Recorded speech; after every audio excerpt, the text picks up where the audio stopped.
What's going on, everyone? It's the Fantasy Football Almanac back at it with another best ball draft video. Today we got the first pick. Life is good. We're taking Jonathan Taylor here right now. Jonathan Taylor, a guy I can't be mad with at all at pick one. Before we get into the video, though, please, if you guys could, go down, leave a like, leave a comment, and subscribe to the channel. Would mean the world to me. Football is right around the corner. Today is September 4th. We got 4 days left till football. I actually have my home league draft with my friends tomorrow, so a little excited, a little nervous. It's a 10-man league. I have the 10th pick this year. So probably looking at whatever, RB, wide receiver falls to me. Let you guys know briefly, my team in that home league, whether or not you guys like it. But that out of the way, we're hopping right into this video.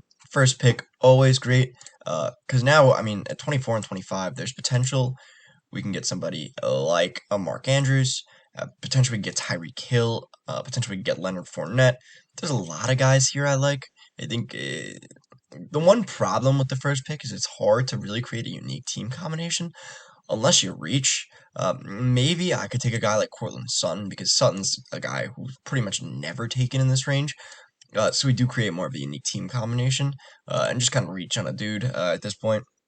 Because I do like Cortland Sutton so much. Like, let's say I double up and get Tyreek and Sutton.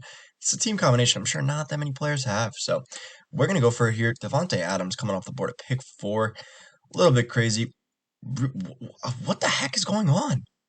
I wish I had pick 8 right now. I wish I had pick 8 so bad. Cooper Kupp and Jamar Chase still on the board at pick 8. I mean, pick 7.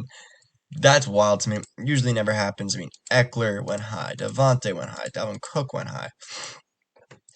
This is crazy. Normally, you do not see something like this. Devonte, phenomenal player. Don't get me wrong. One of the most talented. Probably, I was having a discussion with my friends last night. Devonte is probably still the most talented wide receiver in the entire NFL. But the situation is a little bit worse. I mean, you're going from a Hall of Fame quarterback to a guy who's above league average, but certainly no top 10, top 5 quarterback here. Whereas Aaron Rodgers, I mean, certified top 4 quarterback. So I'm a little wary. Also, I mean, they do have chemistry. Derek Carr and Devonte Adams played in college together at Fresno State, so they do have some level of chemistry here. But it's not the same. They haven't really played for like 10 years together, most likely. I think it is 10 years. So it's been a while since they've last played together. And I mean, I'm sure they will pick it up fairly quickly, but I don't know. More competition. I am a little nervous for Devonte Adams this upcoming season, especially at pick 4. I mean, I would just rather have Justin Jefferson or Jamar Chase straight up, also Cup as well. Personally, but I can see the argument for Devonte being in that tier. I could also see the argument for Stephon Diggs being in that tier. Although I personally do not buy into that. I mean, I don't think Stephon Diggs should be in that same tier. I think these 3 wide receivers are in a tier of their own. Stephon Diggs is definitely that wide receiver 4, in my opinion, and then Devonte wide receiver 5. We are 9 picks away now, though. The nice thing about the pick 1 is that, I mean, just get 2 picks in a row for, like, the whole draft. Like, it almost feels like a bonus. Like, oh, I'm getting 2 guys here. Like, it does feel kind of nice. I don't know exactly who's going to end up falling to us. It'll probably be somebody in this range. Fine with Mark Andrews, though. I really do like Mark Andrews at this range. There's potential Kyle Pitts actually does come above Mark Andrews yet again. I've been seeing it more and more in drafts. And although I think Kyle Pitts is an absolutely phenomenal talent, I can't necessarily say I get behind that.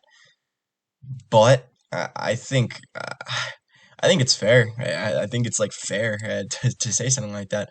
Me personally, though, I just can't. I mean, I think Mark Andrews, 1,360 yards last season, clearly loved by Lamar Jackson. So I personally would take Mark Andrews here. Javonte's still on the board. Debo's still on the board. We are 4 picks away, though. So, I mean, if all 4 of these guys are off the board, I would be pretty devastated here. If one of them could slip to us, or if 2 of them could slip to us, I mean, I would be pretty excited. We'll see, though. We need an A.J. Brown type of reach. We need a Nick Chubb type of reach, maybe a Pittman off the board. We don't get that, though. Javonte Williams comes off at pick 20. This guy who went to Devonte Adams goes Nick Chubb here. He's building a team of his own, so we are guaranteed one of these 3 players, whichever one it may be. I'm fine with. I guess I would prefer Debo over these other two. Debo does come off the board though. If we can get one more reach here, somebody wants to go AJ Brown potentially. We can get Mark Andrews and Tyreek Hill. Otherwise, I like T Higgins in this range as well. I think T Higgins I prefer over these other guys. Uh, Maybe Mike Evans and T Higgins or someone like that. I don't know. I like Sutton a lot here too. I think Sutton, honestly, a guy I could consider taking here at the 301. That's how much I like him. We'll see what happens though. Urback goes Mark Andrews. We're gonna go Tyreek Hill here as our first guy, and then I'm gonna go Cortland Sutton. Honestly, actually, nah, I can't. Yes, I can. What the heck am I saying? This is my team. I'm gonna do what I want. We're taking Cortland Sutton here. Why not? Normally I think going after ADP is best, but at pick one, I mean, so many people have the same team combination of Jonathan Taylor, Tyreek Hill, and another player. Let's make it a little bit unique. Let's spice things up here. Let's go after Cortland Sutton, a guy normally going towards the end of the third round, to try and create a unique team combination, because I'm sure Jonathan Taylor, Tyreek Hill, T. Higgins has been done 1,000 times. So that's what we're going to do here. We are grabbing Sutton, guy I do like a lot, so I'm fine with it. I do have a plan. I mean, at QB at 72 and 73, Trey Lance should be there, especially with Jimmy G coming back as a backup. I think Trey Lance will almost certainly be there at this point, so we'll probably end up taking him there. Always nice to map out your drafts. Like I know, for instance, 72 and 73, I can get a guy like Trey Lance. 48, 49, I can probably get Lamar, maybe Herbert if he falls, maybe probably Pat Mahomes. Like go into these drafts and kind of map out, okay, who do I think is going to make it back to me? Like here, sometimes I think Leonard Fournette can make it back to me, sometimes Tyreek Hill.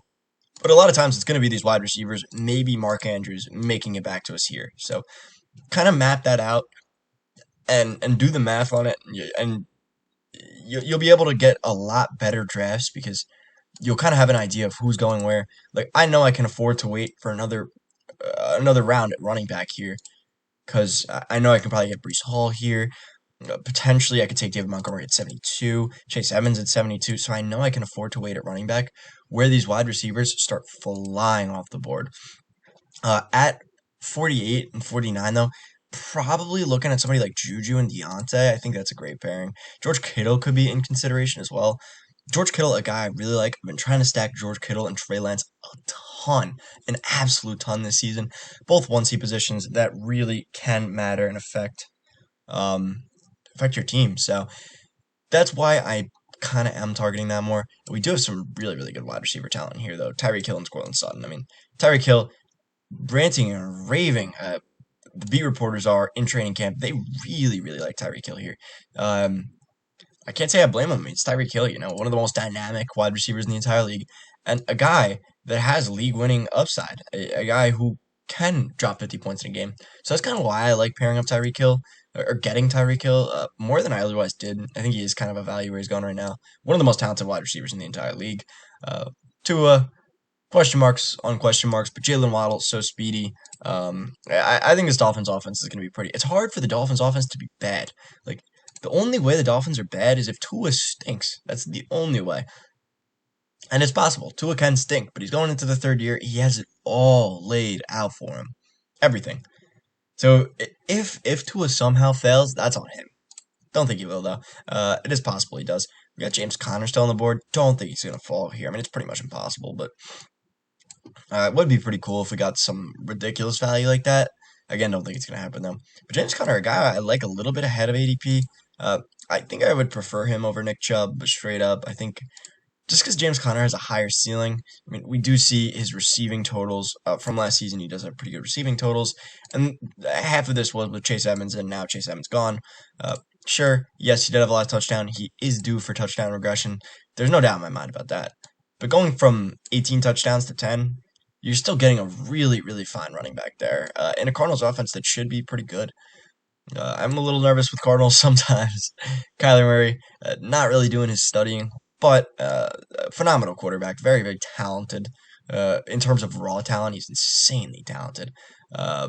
In terms of, putting in the extra work stuff, film junkie, not so much, but Man, you watch that guy play, you can tell he's a really, really good player, which is so unfortunate because I mean he just doesn't care that much. Is the narrative going around right now? So, um, since we do have Cortland Sutton, it's good. Jerry Judy's off the board here. Jalen Waddle's still on the board. A guy potentially we could pair up with Tyreek, but I don't think he'll make it back to us at our next pick. I mean, Juju would be fine.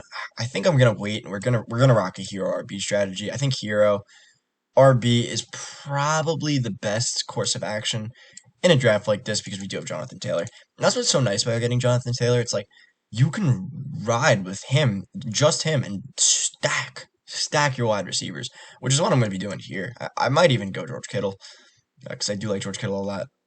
We'll see though. If Juju and Deontay are still on the board, I mean, I'm fine going with them as well.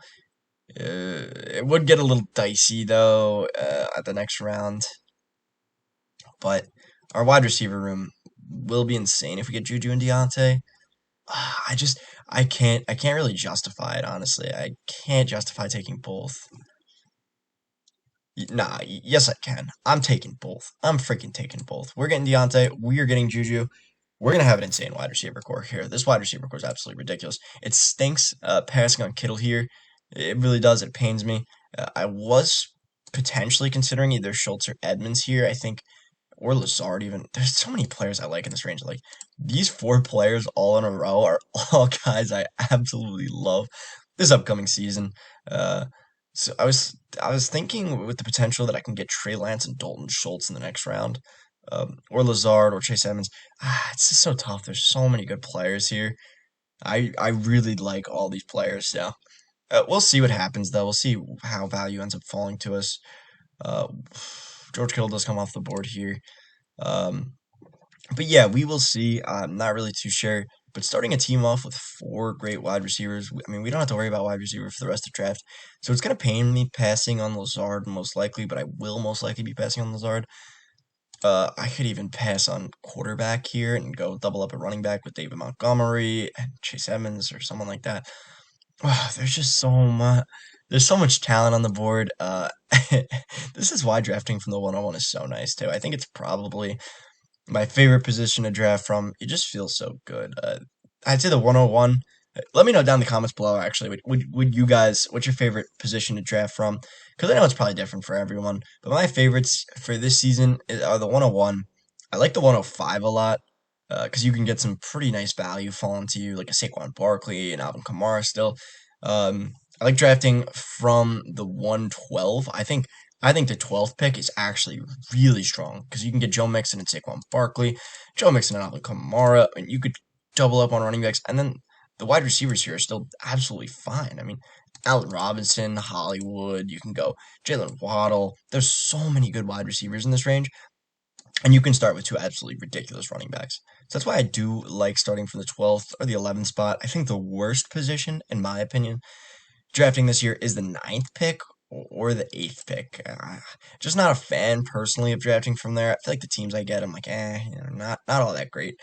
Um, but other than that, I mean, I think every other position is pretty good. Sixth pick kind of stinks unless you get somebody reaching on like a Dalvin or an Eckler. Then if you're at the sixth pick and you get like a Justin Jefferson, a Cup, a Jamar Chase, absolutely fine with that. And there is very small potential, but it's possible Christian McCaffrey can fall to you. That's why I mean the top six is really really good, really strong overall. Because I think there are five players that separate themselves in a format like this. But sometimes people do reach Ted to get their guy that they want. That's fine. It's fine for me especially. Um, we are 9 picks away now though. Just looking at some of these other team builds: Dalvin Cook, Leonard Fournette, Mike Williams, Lamar, and Michael Thomas. Not too big of a fan, honestly. I mean, it's good. It's certainly like a good team, but I feel like you just don't have that elite wide receiver. Mike Williams, I think he's on the cusp of being an elite wide receiver, but he's not at this point, in my opinion, personally. Whereas Tyreek, I think, is like the border between like the end, like probably the last elite wide receiver. Him and T. Higgins are probably the last two elite wide receivers, in my opinion, in the draft. Mike Evans obviously elite as well. But guys like Sutton, I mean, Sutton's really elite. There's so many elite players this year. We got Darnell Mooney coming off the board, Kyler Murray. So Trey Lance is on the board here. We are 5 picks away now. This is so tough. I really want to go Lazard. I really want to go Lazard. I'm not gonna lie to you. Oh my god. Yeah, there's a high chance I just get greedy and go Lazard here, and then potentially wait. Okay, so Trey Lance is off the board here. This is actually a game changer for me, meaning it gives us a lot more flexibility to try and get two of the players that I really like, whether it be Lazard and Edmonds or Lazard and Schultz. I'm probably going to go Lazard and Edmonds here. I think that's probably the best case scenario, and then try and get value at tight end later. We could probably even run a 3 tight end strategy here. I'm going to go Lazard, and I'm going to go Chase Edmonds here. I think that is the strategy I'm going to go. Chase Edmonds, RB2, a little weak in RB2, I guess, so to speak, but it's not terrible. I mean, Chase Edmonds, a guy I like. I have him as a lower end RB2, but I still like him ahead of consensus, which is pretty concerning. I mean, he's just going so high now. I mean, he's actually skyrocketing up these boards. But, I mean, I think now he's being drafted about fair. I mean, I would still prefer him over Cam Akers. I prefer him over J.K. Dobbins. I prefer him over Elijah Mitchell, as I just drafted him over Elijah Mitchell. I prefer him over Dameon Pierce. David Montgomery is where it starts to get like, nah, I would definitely prefer David Montgomery. Josh Jacobs as well. I'd prefer Josh Jacobs and A.J. Dillon slightly. But that's where it starts to get dicey. I would not prefer Josh Jacobs over Chase, though, actually. But that's where it starts to get dicey. But that's what I'm saying. Like, I am fine taking Chase Edmonds over these guys. Like, it's a little dicey, but I'm fine taking Chase Edmonds around where these guys are going, and it's not where he's going. He's going here. So I think Chase Edmonds supreme value right now. But here we're kind of in a position where we do need a quarterback. Quarterbacks are starting to pile up at the top of the charts here. It is possible we can end up with like a Russell Wilson. Since we do have Sutton as well, I mean, that would just be absolutely phenomenal. We are sort of bought in the Green Bay offense as well. And Miami's offense, I mean, we do have a fair amount of Miami pieces. So I personally am going to try and target Tua. Hope he falls, because I don't want to reach on him. Hope he falls a little bit. Maybe we can get a quarterback stack of Russell and Tua at values. I mean, that would just be awesome. But if you guys are enjoying this video, please go down, leave a like, leave a comment, and subscribe. Football is only 4 days away, and I'm ecstatic. I'm going to be putting out things all season long, helping you guys out in your fantasy football life and waiver wire endeavors. So, like, if you guys do want any help, please subscribe to the channel. Would mean the world to me. And you guys will be given some good in-season management to win your championship. Whether you guys have regular waiver wires, fab, doesn't matter. Would love to help you guys out. So, with that out of the way, though, we are in kind of a weird position. We have 2 running backs, 5 wide receivers here. I mean, we're so wide receiver heavy, it's ridiculous. I mean, this is one of the most wide receiver heavy builds I've done in a long time. But I'm ultimately okay with it. I think this is great. I think this is a team that could easily win a championship here. My only question is of ceiling, and I think even our ceiling is pretty high, so I'm definitely fine with it. We are going to need to figure out a tight end position, though. I mean, I think TJ Hawkinson could be fine in the next round. TJ Hawkinson, a guy I think has been unnecessarily dropping down boards. I think he's starting to definitely become a value where he's going. Not a guy I own an absolute ton of, but a guy I like where he's going now. And then I figure you compare him up with like an Irv Smith. Maybe get 3 tight ends, like him and then Hayden Hurst potentially. Potentially Brevin Jordan. And this is a fine tight end room. Not great, obviously, but if you don't get one of those like top tier guys, it's impossible for your room to be great. We are in a position now, though, where we do need to take a quarterback here. We're starting to get to the end of the board. Whether we go Tom Brady or Dak, it's an interesting question. I slightly lean Dak because I think he does have just a tiny bit more rushing upside. At the end of the day, Brady's 45 years old. It is a little nerve-wracking. I mean, he absolutely balled last season, but I think Dak's probably the more stable option and has a higher ceiling, game to game ceiling at least. So that's why I probably will go Dak here. And a guy who can run the football. This guy doesn't have a QB though, so we could get sniped, and we do. That sucks. It really just sucks. So what are we gonna do here? We're kind of just in overall dead zone. Wow, this really stinks. We already have Deontay, so I don't want to go Pickens. We already have we already have Juju, so I don't want to go MVS. But MVS is probably the way I'm gonna go here. And then with my next pick, James Cook could be an interesting option. Cordero Patterson. See, this is where you can get kind of screwed here. I mean, three of the guys I wanted in a row were all taken, so could reach Ted on a Dawson Knox here. I think that's probably the play. Just because Dawson Knox does have high touchdown upside, and then we're going to snag probably Irv Smith or someone like that. The only problem is now we're really stretching it thin at quarterback. We're playing this risky as hell at quarterback here. We're gonna have to hope Stafford falls to us. We're gonna have to hope Aaron Rodgers falls to us. One of these guys, which I don't know if it's gonna happen. Am I the only team without a quarterback? Okay, no. So there is one other team without a quarterback here. This guy's actually got two. He's got Kyler and Burrow here. So we are in a position where only one other team should realistically take a quarterback, but should versus will is always a debate in these drafts here. So it is entirely possible Stafford, Carr, Rodgers are off the board.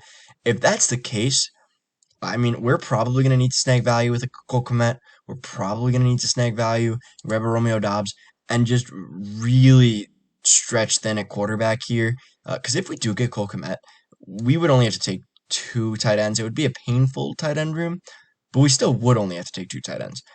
Cole Kmet and Dawson Knox would be the bare minimum, I would say, of two tight ends. Because it's two like back end tight ends, but still two back end tight ends is fine.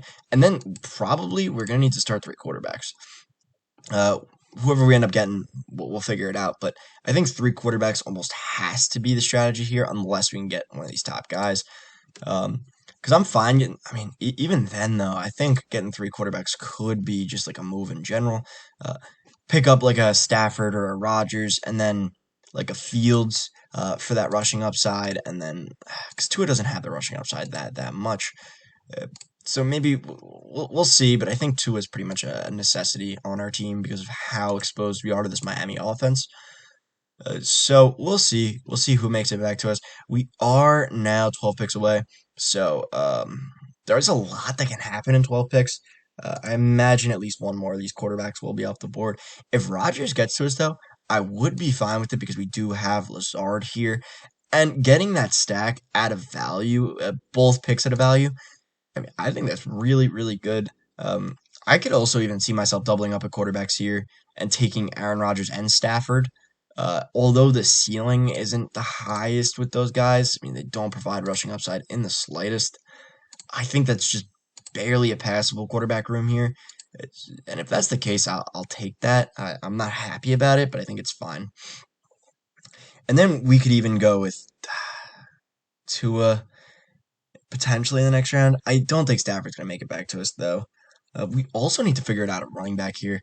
This team, I gotta say, I'm not too big of a fan. I think I took a little too much risk here. I went a little too overboard on my receivers. I think what I should have done, I should have gone Dalton Schultz over Lazard, or I should have gone George Kittle over Deontay. One of those two I should have done. Probably if I were to go back and change one, I would take George Kittle over Deontay. And the reason why I would do that is because I think George Kittle's more of a difference maker than Dalton Schultz. And Alan Lazard, I really like this season. I mean, I think he's got potential boom. So that's probably what I would have done if I were to do things a little differently. But, you always can. I mean, you never know what's going to happen in these drafts. Aaron Rodgers getting really, really close, but still so far away. He's close, but 6 picks is a lot. Here we got Cole Kmet off the board as well. It is possible to get absolutely sniped here on Aaron Rodgers. Really, really is. And if that's the case, I mean, that would just be painful. Romeo Dobbs off the board. I would take Rondell Moore here. I'm fine with that. I would also I would definitely take Gallup here. Uh, Even though our quarterback situation is really like dire, uh, Aaron Rodgers is probably the last quarterback I'd want in this range. I mean, I like Kirk Cousins. I think he's fine. I just don't think he offers that same ceiling of a lot of other players. Sure, his floor is insane. I mean, he's got insane floor. You're getting 300 fantasy points out of him, almost no matter what. 30 touchdowns. That's actually really, really good. But at the same time, Aaron Rodgers is Aaron Rodgers, you know? So, Aaron Rodgers gets taken from us. We're going to do something a bit crazy here. This is going to be really, really crazy. We're taking Rondell Moore with our first pick, and we are taking Michael Gallup with our second pick. 8 wide receivers. This wide receiver room is absolutely stacked here. This guy goes 3 quarterbacks. Okay, so now we know at least this guy doesn't need any more quarterbacks. He did kind of screw us, though. But we're going to have to be taking, most likely, Justin Fields and Tua in the next round. And probably taking 3 QBs here. Potentially getting another stack. I don't know which stack exactly, but a stack. We need a stack of any kind. We'll figure it out, though. I mean, this is a little bit of a crazy strategy. This guy picks up Stafford at 109. We do just get sniped here on Rodgers. I mean, it happens, and Derek Carr as well. Fields off the board too. Does he have any stacks? No, he does not. Fields a guy I like, though. Tua off the board early, too. What the heck is going on with all these quarterbacks coming off and absolutely screwing us? Was there any potential to get value here? No. No. No. There was like no way we could have ever taken a quarterback here. That's so foul. We've gotten bucks out of quarterbacks really, really consistently here. Uh, Whether it be Mahomes and Lamar and Herbert, usually one of them will make it back to you here. Not that I would have gone with any of them anyways, most likely. But then Trey Lance will usually make it back. This guy picks up the stack that I love. It's sad. Little unfortunate though. We're gonna have to figure it out. Trevor Lawrence might have to be the pick here, realistically. We also need another running back here. God, wow, this team. I see. Sometimes it's good to experiment a little bit and go a little crazy. This time I went absolutely ham. Uh, I went really like crazy in this draft. Honestly, that's all I'll say. I think I went a little too overboard in the wide receivers here. We're gonna have to figure it out at running back as well. I'm probably gonna end up taking like a Khalil Herbert here, maybe even Brian Robinson potentially, because there is some world where he starts. Alec Pierce could be interesting. Trevor Lawrence off the board as well. The thing is, we don't need any more wide receivers. That's the problem here, really. I mean, I could realistically go with 3 quarterback, 3 tight end build, and that's not something I've ever done before. But we can do that here. And I think we almost kind of need to, because I don't think Brevin Jordan and Dawson Knox is enough to really hold up the room. I'm probably gonna end up taking Njoku here, and then wait till the last round to take Brevin Jordan, and then probably gonna need to figure it out at running back as well. Quarterback, we're gonna be waiting until the end of the draft, I think, at this point. I mean, Trevor Lawrence is already off the board. Daniel Jones could be an interesting pick, maybe. I mean, we could go Deshaun Watson here and get a little crazy. We probably have to, honestly. I think that's probably our best course of action here. And picking up Wentz and Daniel Jones. I mean, I think that's fine, because if we get these 3 guys, Daniel Jones offers, a fair amount of upside with his rushing. Wentz should be okay.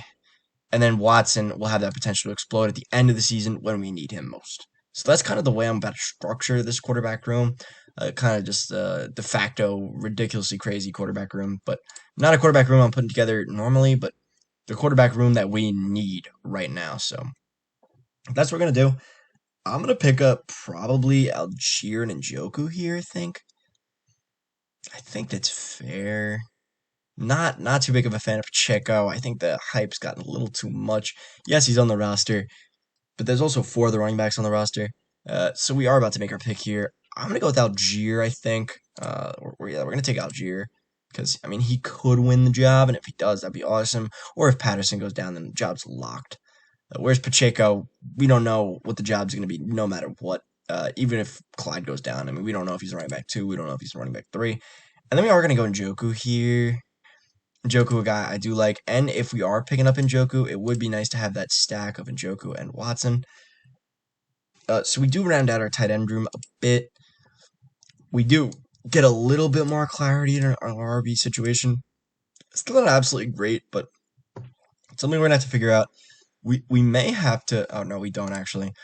We don't have to reach for Deshaun Watson, but we pretty much have to take Daniel Jones in this next round here at 168, which is kind of weird because there's potentially might not make it back to us. I mean, it's right at ADP, so maybe he does, but we'll see. Jameis Winston coming off the board, Pacheco. Again, Pacheco, not a guy I'm really too big on. I mean, there were 22 running backs off the board before him. The Chiefs had 10 chances to take him before they did. They may like him. I'm sure they do because they kept him on the team. But what does that really mean? I mean, there is definitely some hope. But I don't think it's more than a committee where he gets minor workload. That's my take on it right now. We still don't have a quarterback, which is actually ridiculous. I don't think I've ever gone this long without taking a QB. It is good because there are some QBs, I think, down here that are just kind of like disrespected. Like Carson Wentz. I don't think Wentz is all that. I mean, I really don't.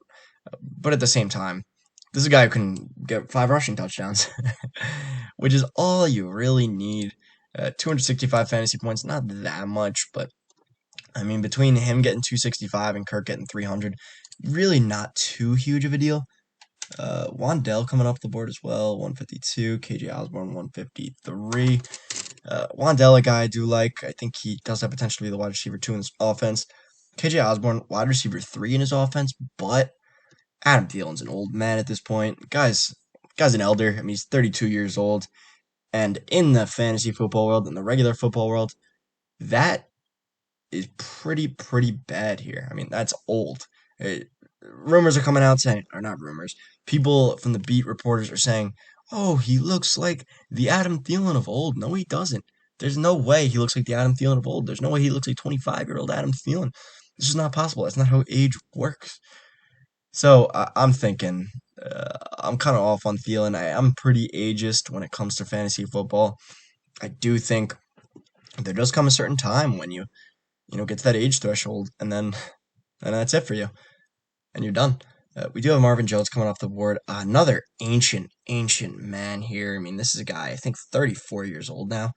Marvin Jones is an elder. I have no idea he's even still in the NFL. It makes no sense to me here. I can't believe this guy took 3 quarterbacks, and 3 good quarterbacks. I mean, this is a top 15 guys. It's annoying. Either way, we got Robbie Anderson, Jamal Williams here. Robbie Anderson, a guy who had over 100 targets last season and did nothing with them. 100 targets, 110 targets to be exact, 53 receptions. That's really bad. I mean, that's embarrassingly bad. We do have Christian Watson on the board. The temptation is there for me to take him, honestly. I'm not going to lie. Especially with the rest of this board. I mean, there's just nobody else I like here at all, so I think I might have to jump on that temptation here. I mean, you're getting a guy who could be the wide receiver 2 for Aaron Rodgers. Not sure how likely it is, especially now with Romeo Doubs absolutely ascending, but I'm still willing to take the risk here. Even if he is starting on the bench for the foreseeable portion of his first season, what matters is Week 17. What matters is Week 17. That's it.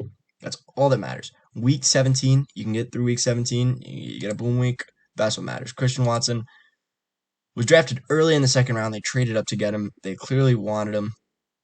And if he ends up winning this job, that's awesome. So we're going to be taking him here. Sterling Shepard for the New York Giants. I was going to say I didn't think he was being drafted. He is not. 214. He's a talented player, but I wouldn't take him. We are going to take Christian Watson here, and we are going to defeat this guy's dreams. I'm sure he probably wants to pair up Shep and Jones here. Not going to let it happen. So we're going to take Christian Watson here. Now we're done at wide receiver. And I think I'm going to call it a video. Thank you guys so much for watching. Please like, comment, and subscribe. Would mean the world to me. And as always, have a good day, a good night, and a good life.